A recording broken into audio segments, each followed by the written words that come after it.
Hey there, everybody, and welcome back to another episode of Owning Your Outdoors. Joining me, as always, is Mr. Doug Schroeder from Lewis. And Doug, we're talking about hydrangeas today. We are, and not just any hydrangeas, macrophyll hydrangeas, Okay. or they're called big leaf hydrangeas, mop head hydrangeas, after the large head flowers. So a lot of things that they're called, but they are beautiful. They are a stunner for your landscape, and we're going to talk about planting, maintenance, and how to pick them out. Awesome. And just saying, I'm using some of these at my wedding, so I'm also collecting a couple of tips out here today, Doug. Yes, they are beautiful, and they resilient. They'll hold up for your wedding day. Good deal. Well, I see we got kind of a wide variety over We here. Can you tell do. us a little bit about that? Yes, I will. We have a number of different varieties. The red ones you see out front, called Summer Crush, they've been out for probably 4 or 5 years. We have a blue down front called Pop Star, and that's more recent, the last couple of years.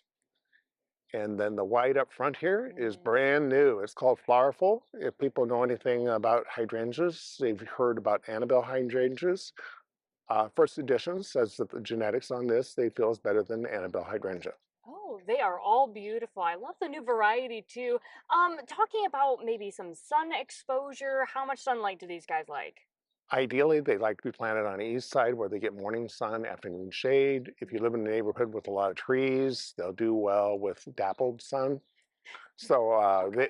they'll perform well there. What they do not like is being planted on the west side of a house Uh-huh. in blaring sun all day. You will probably fail with them if that's the location you plan on planting. So we're staying on the east side with these East guys. side or some shaded areas. If you Okay. have a west side with trees, you can probably get by with it, but they do need some shade. And typically, do these do well in our soil type, or is there any special care for the soil? I really do recommend amending the soil. We need to loosen the soils. We have a lot of compacted soils in this area, so organic material, manure, peat moss would be recommended to keep Okay. that soil a little looser and well draining. Well, draining. And speaking of draining, how much water do these guys like? Medium, they don't like to be wet. They actually do like to dry out a little bit between Oh, waterings. So I recommend a couple times a week when you first okay. start out. After that, once they're established, they should be fine, maybe once a couple weeks after they're established. All right. Well, I know a couple of my neighbors actually have these huge hydrangea plants. I'm assuming you don't want to necessarily plant them too terribly close together, No, right? no, at least 4 foot apart. Um, and they're also great companion. You can plant them and then plant other plants around them. But hydrangeas, you want to keep at least 4 foot apart. 4 feet. That's the magic number here. Yes, yes, four. Well, talking about planting, how kind of do you go about with planting these guys? When you plant any shrub, you want to make Hmm. sure the hole's at least twice as wide as what Okay. the container was in. Take it out of the container, massage the roots a little bit. Mhm.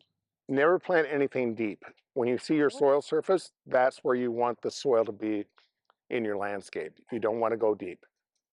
Plants will fail if you plant them too deep. I have had that happen to me before, so I will take your advice with Yes, these. yes.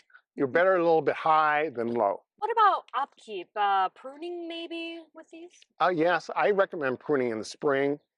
Once everything's greened out and you maybe have some dead stems, trim it then.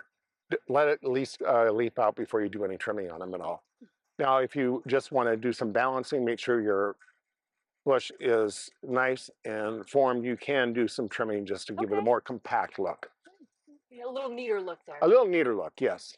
All right. Anything else you want to say about these? When picking out a plant, make sure that you have good branching all the way around, Hmm. good symmetry to begin with, and that's what I go by, and color. They're beautiful. Well, thanks so much for joining us here today, Doug.